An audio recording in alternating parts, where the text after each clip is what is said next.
Hola a todos, bienvenidos a la charla Introducción a la optimización de las exposiciones médicas del curso virtual Niveles de referencia para diagnóstico en medicina nuclear. En este caso les impartirá la charla la profesora Adlín López Díaz, que ya ustedes conocen, y este es el curso acreditado y certificado por la Asociación Latinoamericana de Física Médica. Muchas gracias por la atención.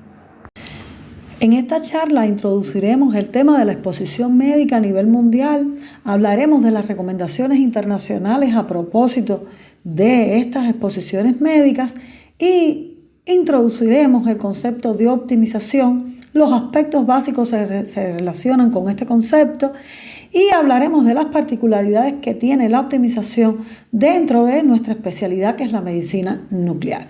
Hablaremos también del valor de los niveles de referencia y del papel que estos juegan dentro de los procesos de optimización. ¿Por qué es tan importante la optimización? ¿Qué es lo que ha sucedido? Bueno, pues en los últimos años ha existido un incremento significativo de la exposición médica y de hecho, en las últimas investigaciones sigue siendo la exposición médica la primera de causa de exposición a fuentes no naturales de la población a nivel mundial. Y esto ha traído como consecuencia que haya una preocupación del impacto que esto puede tener a largo plazo sobre el riesgo que sufre la población por este concepto. Esta gráfica muestra cuál es la composición del número de exámenes que aportan a esta dosis colectiva. Y vamos a observar que medicina nuclear aporta solamente el 1% de los procedimientos que se realizan a nivel mundial.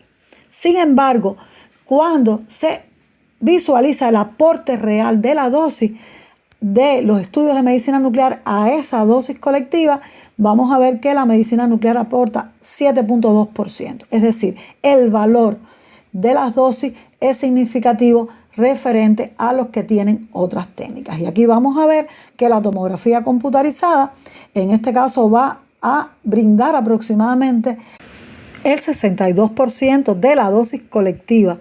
Y precisamente por este aumento tan notorio del aporte de las exposiciones médicas y por la utilidad tan grande que han mostrado los estudios con radiaciones ionizantes en la práctica médica. En este caso se generó el llamado de Bonn a la acción. Este llamado consta fundamentalmente de 10 acciones. La primera es incrementar el principio de la justificación. El segundo es fortalecer el principio de la optimización, de la protección y de la propia seguridad. En la tercera, y es muy importante, es fortalecer los lazos de los fabricantes en función de mejorar la seguridad de sus equipos y de sus aplicaciones. La cuarta es favorecer el desarrollo de la educación y el entrenamiento de los profesionales de la salud en función de la seguridad y la optimización. La quinta es promover estrategias que promuevan la protección radiológica dentro de las agendas gubernamentales y de las organizaciones asociadas. La sexta es incrementar la disponibilidad de acciones de información en función de las exposiciones médicas y también, por supuesto, de la exposición ocupacional en medicina. La séptima es incrementar la prevención y la ocurrencia de incidentes y accidentes dentro de la práctica médica. La octava es fortalecer la cultura de seguridad dentro del cuidado de salud.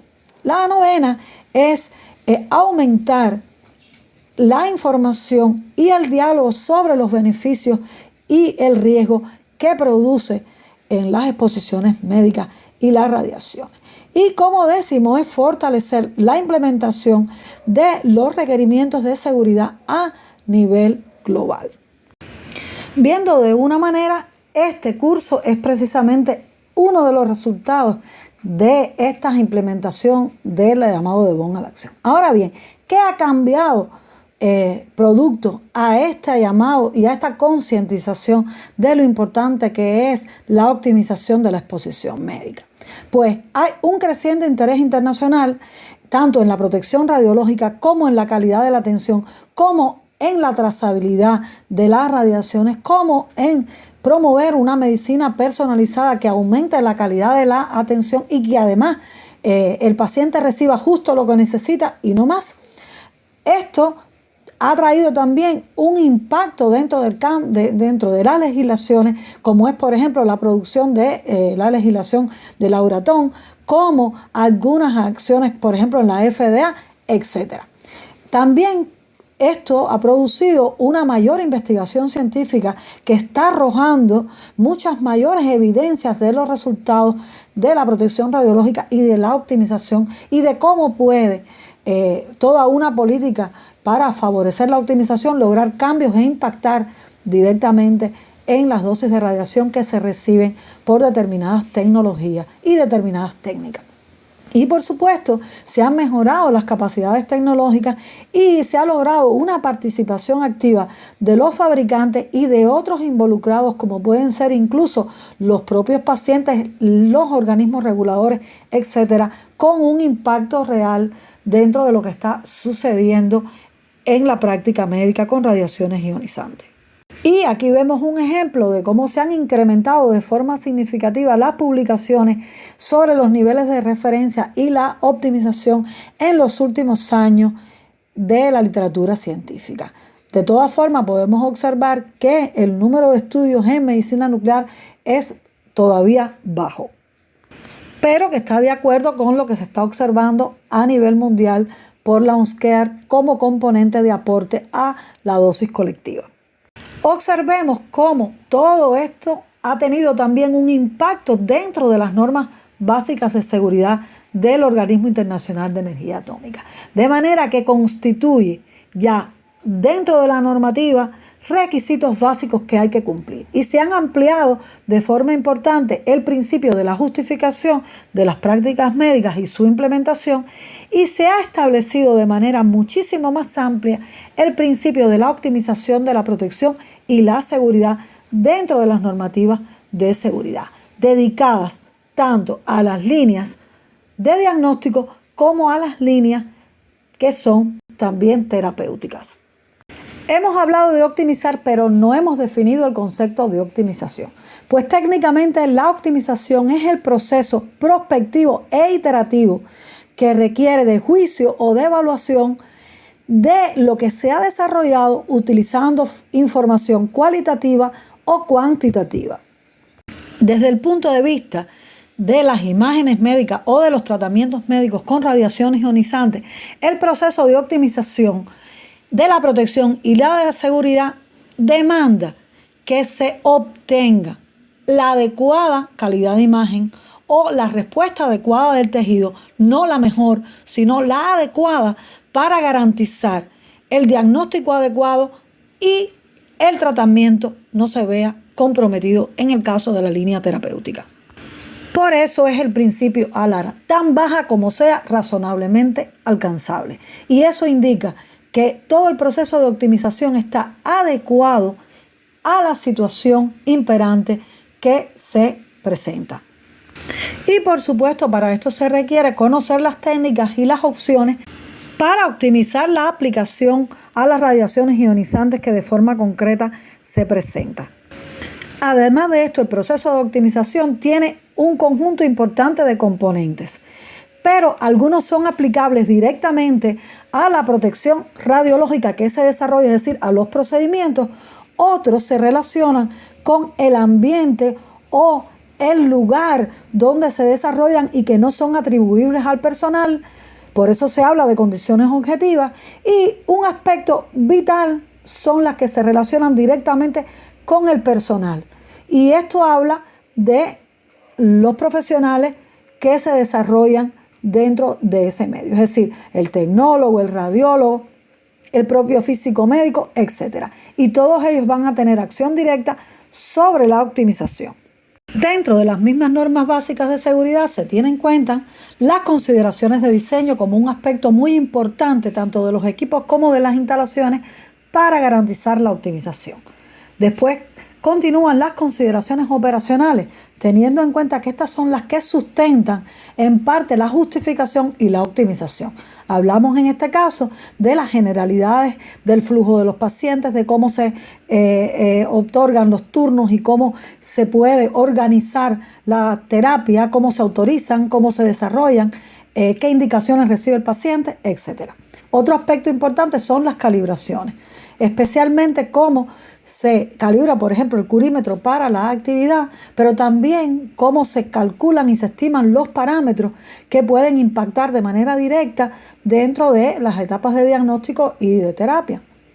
Otro aspecto importante es la dosimetría de los pacientes, es decir, para optimizar es necesario que se estimen las dosis de los pacientes en las determinadas circunstancias, tanto en los procedimientos diagnósticos como en la terapia por radiofármacos, como los procedimientos también guiados por imágenes. Otro aspecto importante que está muy claramente establecido dentro de las normas básicas de seguridad son los niveles de referencia para diagnóstico, como una vía de optimizar la exposición médica. Otro aspecto muy importante, por supuesto, es el aseguramiento de calidad de la exposición médica. Y esto es algo que se dice per se, pero ningún programa de optimización puede dejar fuera el establecimiento del programa de aseguramiento de calidad en casi todas las etapas. Y ya por último, viene claramente establecido la restricción de dosis fundamentalmente para cuidadores y acompañantes y también para los voluntarios en investigaciones biomédicas. Y estos son criterios que tienen que estar establecidos de manera clara. Este es el gráfico que define todo el esquema general que se relaciona con la estrategia de optimización de los estudios. Y fíjense que comienza con la identificación de una situación concreta dentro de las imágenes. Después, por supuesto, comienza la etapa de colección de la actividad administrada y la definición de los requerimientos de calidad de imagen que esta actividad posee. Otra cosa es la comparación con los datos que se tienen de referencia en función tanto de la calidad como de la actividad administrada. Y a partir de ahí se hace una identificación de las potencialidades a intervenir y mejorar este procedimiento, y a partir de ahí también se trazan las estrategias de implementación y de evaluación de estas nuevas medidas propuestas para la optimización y la mejoría del proceso de diagnóstico médico utilizando una determinada técnica concreta y una indicación clínica definida. Y en este mismo artículo, que fue promovido por el Organismo Internacional de Energía Atómica, pues se recoge cómo se comportó la optimización en estudios renales, que fue a lo que apuntó este proyecto regional. Y se nota que después de la intervención del estudio de optimización hubo un decremento significativo de la actividad administrada sin necesidad de afectar la calidad de la imagen. Y precisamente las recomendaciones de la Sociedad Europea de Medicina Nuclear se relacionaron entonces con estos resultados propuestos por este grupo de expertos liderado por el Organismo Internacional de Energía Atómica. Ahora, veamos cuántos factores pudieran mejorarse dentro de la etapa de optimización de los estudios de medicina nuclear. Este es un ejemplo rápido de cómo están previstas. Un aspecto muy importante dentro de la cadena de la optimización en un departamento de medicina nuclear es la actividad administrada. Por tanto, estimar la precisión y las incertidumbres de la actividad es algo muy importante para la optimización. Esta es otra herramienta sumamente importante que ha desarrollado de conjunto la Sociedad Europea y que está disponible también libremente y que ha sido promovida también por Image Wisely, que va fundamentalmente dedicada a escalar las dosis de medicina nuclear en pediatría. Y es realmente una herramienta donde se coloca el peso del paciente, se elige el radiofármaco y el sistema te va a brindar la dosis recomendada para poder desarrollar ese procedimiento. Y estas son herramientas que son libres, que están disponibles y que ustedes pueden utilizarlas para optimizar las dosis para cada radiofármaco. Otro ejemplo de las consideraciones operacionales, cómo se puede optimizar. Otro aspecto importante son aquellos relativos a la preparación. Otro aspecto muy importante para la optimización es el diseño adecuado del estudio. Cómo se ubica el paciente, cómo se posiciona para que no se mueva. Y esto es un ejemplo de ese tipo de condiciones operacionales. El diseño, por ejemplo, de una rampa para ubicar de mama, donde el paciente está cómodamente mientras se le desarrolla el procedimiento gamma gráfico previsto. Esto impide que el movimiento del paciente pueda afectar la calidad del estudio y esto es también optimización. Este es otro ejemplo de condiciones operacionales óptimas. Estamos hablando de los estudios cardiovasculares, desarrollar primero el estrés y si el estrés no es positivo, pues se evita una segunda administración para desarrollar una prueba de reposo. Este ejemplo también lo vemos en momentos con los estudios de captopril en el caso de las gammagrafías renales. Otro aspecto también que se puede optimizar es el desarrollo del protocolo del estudio, el orden que se le da al estudio. Y un ejemplo clásico es el desarrollo primero de la prueba de estrés en el caso de los estudios de perfusión miocárdica, donde al ser negativo esa prueba de estrés, pues se evita el desarrollo del estudio en reposo. Y estos son procedimientos que cuando se planifica el estudio, pues se tienen en cuenta y de esta manera estamos optimizando el desarrollo del proceder. Otro aspecto muy importante es elegir la técnica adecuada para el equipo. No necesariamente un equipo más avanzado como un SPECT-CT puede traer mejorías prácticas al desarrollo de un estudio. El avance tecnológico tiene un empleo y esto es muy importante a la hora de decidir qué pacientes vamos a someter a las técnicas híbridas y qué pacientes no. Un ejemplo de esto es un estudio que realizamos con el maniquí de tiroides buscando si podíamos mejorar las condiciones para la cuantificación de los tratamientos del tiroides. Y en este caso, fíjense que no encontramos diferencias significativas dentro de la optimización del estudio para técnicas híbridas, es decir, las correcciones de atenuación y de dispersión no mejoraron la cuantificación del estudio del tiroides. Y esto significa que realmente no se justifica desarrollar un estudio SPECT-CT para obtener una distribución tridimensional del yodo dentro del tiroides. Es por eso que el empleo de los maniquíes en situaciones clínicas adecuadas es muy importante y puede arrojar mucha luz y claridad al proceso de la optimización y a elegir el protocolo adecuado de adquisición y de procesamiento que necesitamos. El estudio. Esta es otra técnica que se puede utilizar para optimizar. Fundamentalmente es aplicable a estudios que son estáticos y que lo que se hace es utilizar una técnica dinámica para adquirir y después reconstruir las imágenes con la suma que van a simular los procesos de escalada de actividad administrada. Así, comparando los niveles de actividad y la visualización de las lecciones y de la cuantificación, se puede obtener cuál es la actividad óptima para el procedimiento.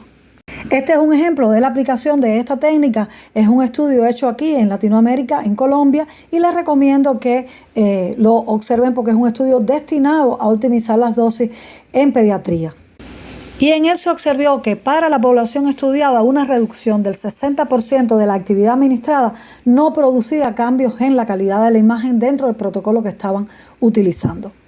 Este es otro estudio de optimización donde se utilizó también la potencialidad de obtener imágenes dinámicas para desarrollar el estudio estático y obtener unas escaladas de actividades en función de utilizar posteriormente diferentes métodos de reconstrucción y observar si no había pérdida de la calidad de la imagen para poderlos implementar en la práctica clínica. En este caso se observó que se podía obtener una calidad de la imagen incluso superior al método de retroproyección filtrada que se usaba en la práctica clínica. En este caso se observó una mejoría significativa y se puede disminuir la actividad. Esta es una técnica fácil de implementar porque no hay que alterar las condiciones de administración del paciente para la investigación, sino que obtenemos un resultado igual con la misma dosis y después de eso se puede evidenciar ante un comité de ética que se puede modificar el protocolo que se va a usar en la práctica clínica sin peligro para el paciente. Esta es otra técnica un poco más complicada de implementar, pero también es funcional, se puede desarrollar sin ningún problema dentro de los servicios porque lo que hace es emplear la función de gatillado cardíaco en SPECT y va a generar estudios SPECT y a partir de la combinación de los diferentes gatillados va a simular diferentes actividades. Esta técnica lleva un poco más de complejidad porque hace falta una herramienta que obtenga esas combinaciones que no las posee el propio sistema. Pero funciona muy bien. Este es un ejemplo que pueden encontrar aquí en la literatura y además esto está desarrollado en software Python, por tanto es software libre y se puede utilizar esta herramienta. Y aquí se muestran las imágenes de esta técnica que demostró que es viable y que se puede usar dentro de la práctica clínica para estudios SPECT. Esta es otra técnica también de optimización. Aquí en este caso vamos a utilizar el modo LIST que está disponible en los sistemas ya más modernos y que tienen la capacidad de hacer también estudios prospectivos, es decir, utilizando el mismo paciente con una condición de adquisición que emplee el modo LIST, se pueden después de desarrollar las reconstrucciones de forma escalada, simulando diferentes niveles de actividad y después verificar las condiciones de visualización, cuantificación y empleando todos los métodos de reconstrucción que tengamos disponibles. Y fíjense que esto es algo que un juego de datos que se generen de un conjunto de pacientes les va a permitir hacer análisis de diferentes tipos con las mismas imágenes.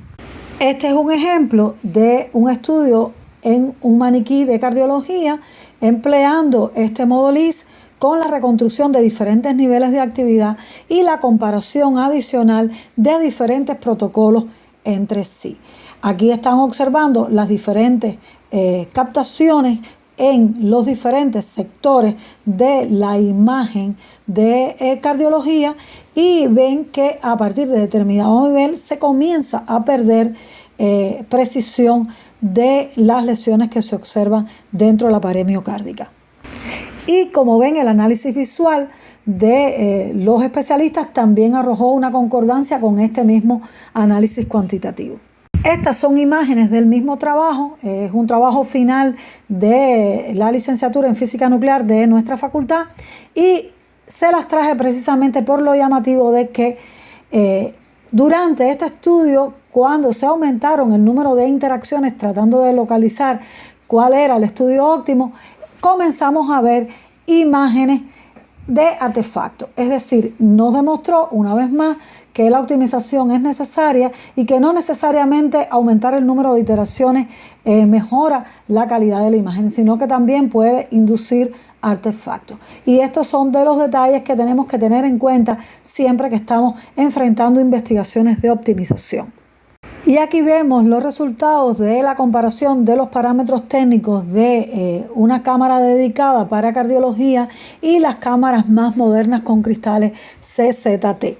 Y vemos que realmente los parámetros son bastante comparables en función de la sensibilidad y de los parámetros de resolución que se relacionan con los estudios de cardiología propiamente dichos. Este estudio aborda eso mismo, pero ya enfocado al tema del ahorro de actividad administrada. Y observen cuál es la diferencia de cualquiera de estos equipos ya dedicados a la cardiología y optimizados en función de obtener mejores imágenes con menos actividad. Y fíjense que el estudio de estrés en una cámara convencional está sobre los 4 megabecquerels por kilogramo y en estas cámaras actualizadas están entre 2.5 y 3.5 megabecquerels por kilogramo con excelentes resultados diagnósticos. Este es un ejemplo también de un estudio de optimización que está evaluando el impacto de el factor de recuperación de la resolución dentro de la reconstrucción iterativa para estudios de perfusión miocárdica, tanto en maniquí como en escenario clínico, y que ilustra muy bien la rutina de cómo se implementa un estudio de optimización. Este es un estudio muy importante porque demostró que introducir nuevas correcciones trae consigo que los mapas de las bases de datos que tienen actualizados los sistemas pueden no ser eficientes y se requiere actualización de la base de datos de sujetos normales. ¿Por qué? Porque los niveles de base que se manifiestan dentro de los mapas polares pueden tener variaciones con el método de reconstrucción tomográfica que se está usando y sus correcciones. Y estas son de las cosas que tenemos que tener en cuenta a la hora de introducir modificaciones y de introducir nuevos sistemas de procesamiento dentro de nuestro servicio. Y que esto forma parte también de los estudios de optimización.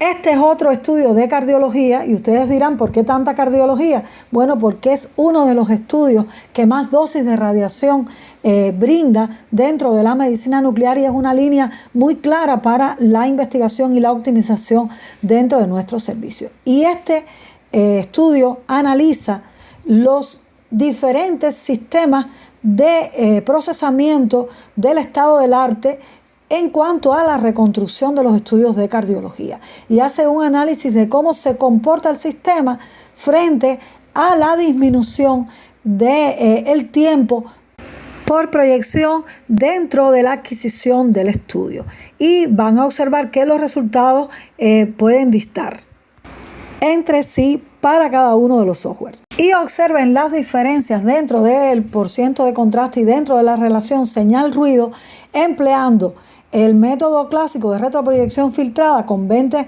segundos por proyección y el método más avanzado de reconstrucción iterativa utilizando todas las correcciones que estaban disponibles en el sistema y hay una diferencia significativa, en este caso solamente utilizando 5 segundos por proyección. Es decir, podemos disminuir de forma significativa la actividad y tener excelentes resultados para el análisis de la cardiología.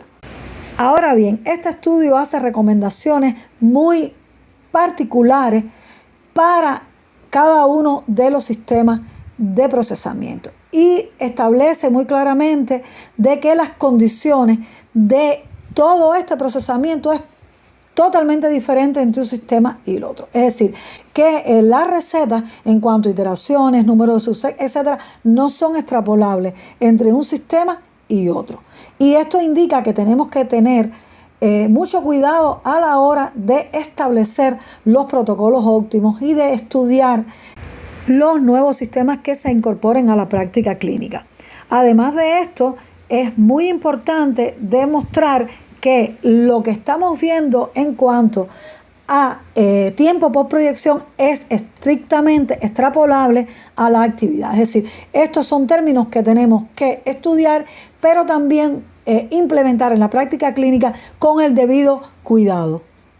Ahora bien, dentro de todo este proceso de optimización, hemos venido nombrando todo el tiempo que la calidad de la imagen debe sostenerse. Sin embargo, no hemos definido qué es calidad de imagen ni hemos hablado sobre ella. Y debemos decir que la calidad de la imagen es un concepto muy complejo, multifacético y que por demás en muchos casos es ambiguo.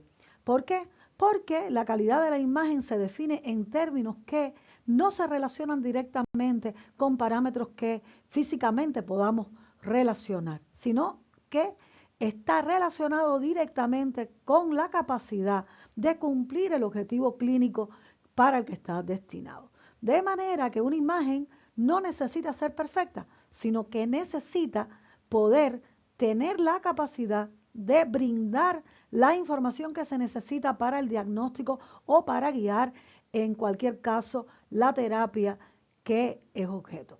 Y por eso decimos que una buena imagen puede tener condiciones suficientes para desarrollar una tarea clínica y sin embargo ser una mala imagen para desarrollar otra tarea. Desde el punto de vista físico, nos gusta siempre relacionar la calidad de la imagen con parámetros como el contraste, la resolución, los niveles de ruido. Sin embargo, no necesariamente estas condiciones marcan las características que la imagen tiene que tener para poder cumplimentar su objeto diagnóstico. Y sí, bueno, por supuesto, la presencia de artefactos o el emborronamiento marcan una pérdida clara de estas condiciones que les pedimos a una determinada imagen para que cumpla un objetivo clínico. Sin embargo, podemos decir que estos factores tienen siempre una subjetividad presente para su evaluación y que por supuesto es muy dependiente del observador. Sin embargo, todas las calidades que estamos buscando se relacionan directamente con el observador, que es quien tiene la tarea de interpretar esa imagen y de decir si cumple o no con los estándares de calidad que estamos pidiendo. De manera que las condiciones estrictas y particulares de cada imagen va a ser totalmente dependiente, en primer lugar, de la tecnología que usted tiene.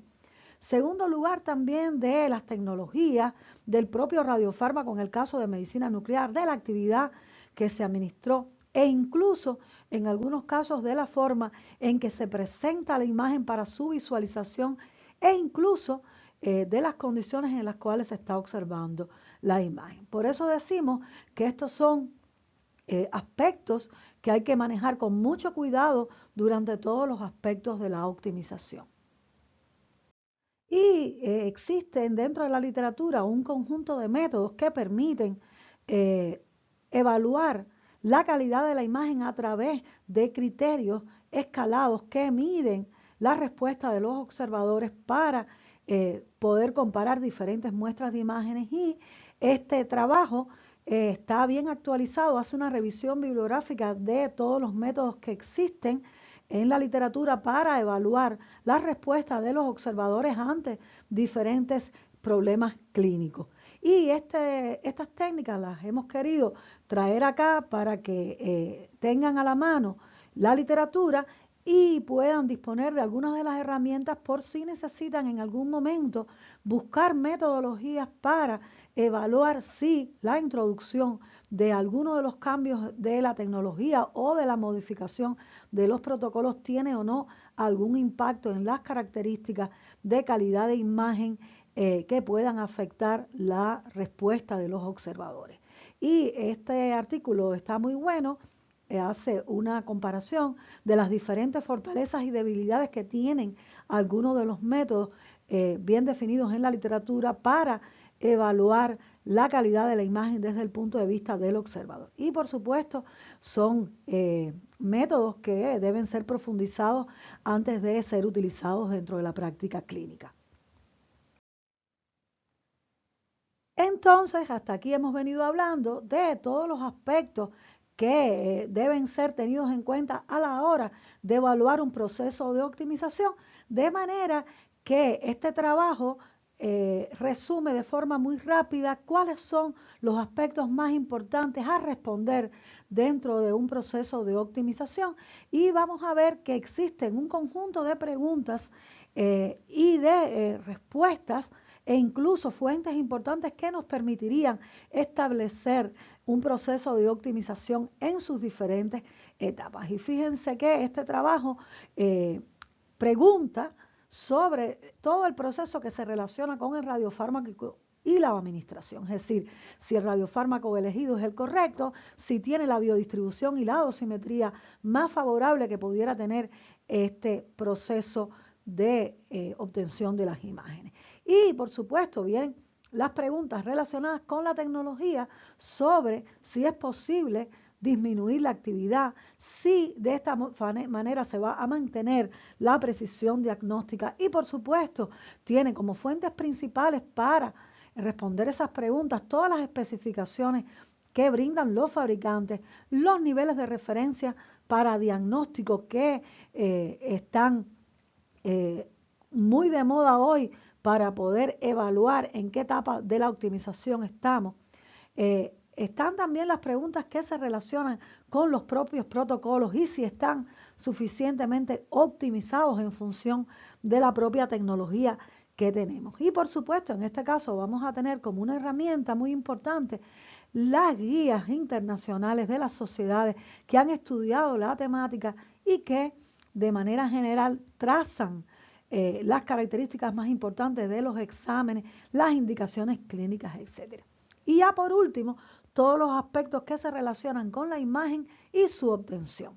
Es decir, ¿qué pasa con el paciente? ¿Cuánto tiempo puede tolerar esa posición? ¿Cuáles son sus características? Las propias características de la enfermedad que posee, etcétera. Y para esto también se encuentran como fuentes principales para consultar también las guías de las sociedades internacionales, entre otros.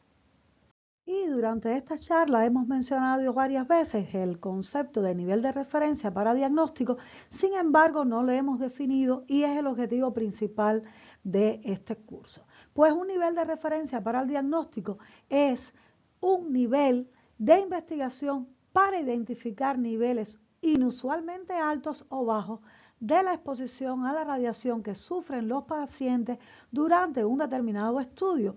Y si se excede o si se queda muy por debajo, requiere una investigación local y un proceso de revisión para garantizar que esta afectación no produce una pérdida de calidad en el diagnóstico por imagen o no produce un exceso de exposición que esté injustificado.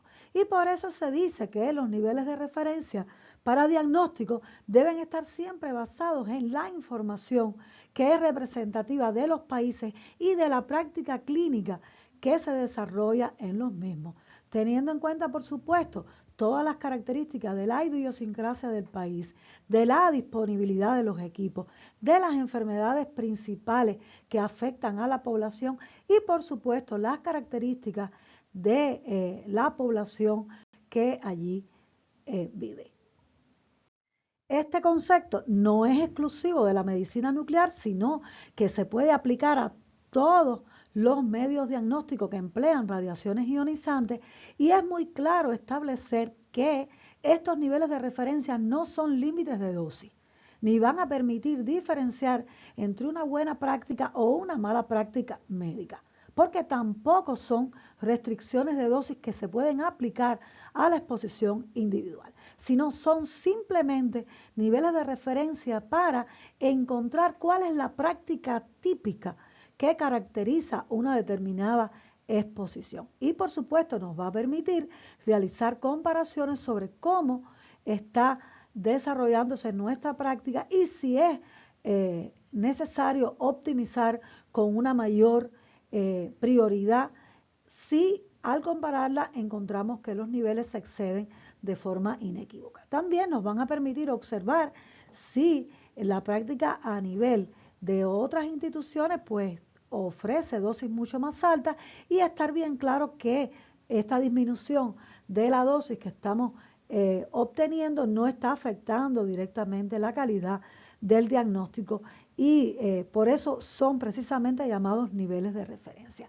Y claro, la manera en que se definen estos niveles de referencia están directamente relacionados con la técnica diagnóstica de la cual se habla en cada momento. Por tanto, van a ser siempre elegidos por métricas que se relacionan con la dosis, pero que son fácilmente medibles y que no necesariamente son directamente la dosis absorbida ni la dosis efectiva que va a recibir el paciente durante ese procedimiento. De manera que en general se van a seleccionar siguiendo las recomendaciones de la Comisión Internacional de Unidades y Medidas de Radiación, conocidas normalmente por ICRO. Y esta es la tabla resumen de la publicación 135 de la ICRP que establece cuáles son las magnitudes usualmente definidas como magnitudes óptimas para estudiar los niveles de referencia para diagnóstico dentro de las diferentes especialidades. Y fíjense que están definidas para el caso de la medicina nuclear la actividad administrada o la actividad administrada por kilogramo de peso y en el caso de la tomografía se define el índice de dosis volumétrico y el producto dosis-longitud, expresado con las unidades de miligray la primera y miligray por centímetro la segunda. A ver, el concepto de un nivel de referencia. Ahora bien, referente a la obtención de los niveles de referencia para diagnóstico dentro de nuestras instituciones, es decir, lo que llamamos niveles típicos de exposición, en este caso se aceptan hasta 20 pacientes para exploraciones no complejas de medicina nuclear y de tomografía. Pero en general la ICRP recomienda entre 20 y 30 pacientes como mínimo por indicación clínica y por tipo de prueba. Sin embargo, cuando se van a obtener los niveles de referencia a nivel local, a nivel regional, a nivel nacional, se recomiendan un mínimo de 100 pacientes por estudio, precisamente para garantizar la fortaleza estadística de estos valores. Otra cosa muy importante, que es en el caso de la metodología para... Entonces, ¿cómo caracterizamos los niveles de referencia? Bueno, hemos hablado de que el primer descriptor es la mediana, que es una de las medidas de centralización. Cuando colocamos todos los valores en orden creciente, la mediana es aquel que ocupa la posición central, es decir, es una medida de posición. Utilizamos para los niveles de referencia local, nacional y regional los percentil. El percentil en estadística es aquel parámetro que indica el porcentaje de individuos de una distribución que tienen un valor inferior a él. Y es una medida de posición también de la distribución. Por ejemplo, utilizamos normalmente el percentil 75, que es un número que supera el 75% de los datos de la distribución. Y los percentiles también se pueden llamar centiles. Este percentil 75 va a dejar fuera el 25% de los casos que tengan los mayores valores. Es decir, que señala los valores que son inusualmente altos dentro de la distribución de actividades encontradas en el estudio. Y aquí les mostramos los resultados del estudio del establecimiento de los niveles de referencia nacionales en Irlanda del Norte. Esto es un estudio del año pasado. Observen la distribución del número de facilidades nacionales que participaron para la implementación de los niveles de referencia a nivel de este país. Y fíjense que el número de facilidades que participan de adultos es siempre superior al número de facilidades que participan para pediatría. Y esto, por supuesto, está originado por la incidencia de las enfermedades a nivel de adultos con mayor importancia o mayor incidencia que los pediátricos. No obstante a eso, observen que el número es significativamente alto para un país como Irlanda del Norte, que es un país pequeño. Y esto significa que los valores van a representar realmente la práctica a nivel nacional. Y esta es el mismo Irlanda del Norte que también revisó sus procedimientos en el caso del intervencionismo en el año 2022, y fíjense que el número de instalaciones que participaron y el rango de pacientes que participaron también es alto. Es decir, que esta es la política general para generar los niveles de referencia de diagnóstico a nivel de nación. Y es muy importante decir que como aspectos organizativos para desarrollar los niveles de referencia para el diagnóstico, tanto a nivel institucional como al resto de los niveles, es muy importante la voluntad administrativa y gerencial que coordina y apoya ese estudio. Es decir, la institución tiene que tener una voluntad administrativa de desarrollar esta supervisión de dosis dentro de sus estudios y también compararlas y optimizarlas en función de la práctica que se desarrolla a nivel nacional y a nivel mundial. Es muy importante seleccionar y preparar al grupo multidisciplinario que va a participar tanto en el desarrollo y la obtención de estos valores como en la revisión periódica y en la propuesta de planes de acción para optimizar y mejorar la exposición médica. Y esto requiere, por supuesto, establecer un plan de acción y definir las responsabilidades del personal para cada tarea y en cada etapa. Y, por supuesto, vincular todo esto a los elementos del programa de gestión de calidad que hemos venido mencionando como un aspecto importante. Y por supuesto, las instituciones deben prever dentro de su manual de procedimientos el procedimiento normalizado de operación para obtener los niveles de referencia para diagnóstico típico, es decir, cómo se va a desarrollar, con qué frecuencia, quiénes son los responsables y cómo se va a analizar la información. Esto es muy importante en el proceso previo a comenzar a hacer el levantamiento de datos, pero también que se establezca de forma periódica dentro de la estructura del departamento.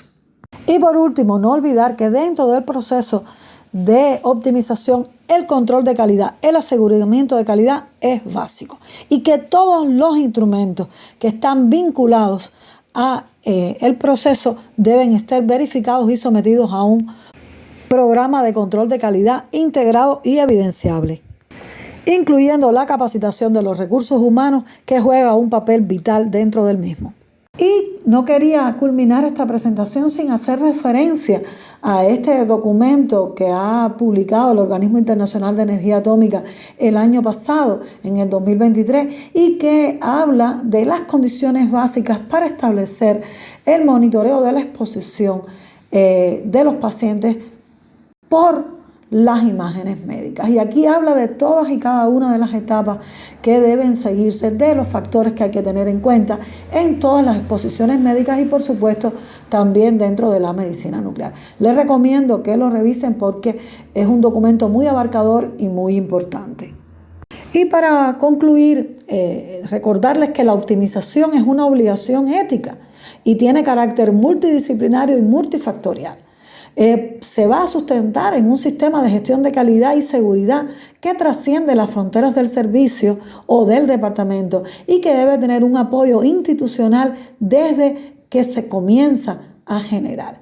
Establecer un programa de optimización y establecer los niveles de referencia para diagnóstico va a requerir de personal capacitado, así como de la coordinación y la colaboración entre las partes interesadas para que se desarrolle un trabajo sistemático y de revisión periódica y además tenga el mayor éxito posible dentro de este escenario en concreto. Y por supuesto, los niveles de referencia para diagnóstico constituyen sin duda un elemento clave para la optimización y una herramienta para su evaluación.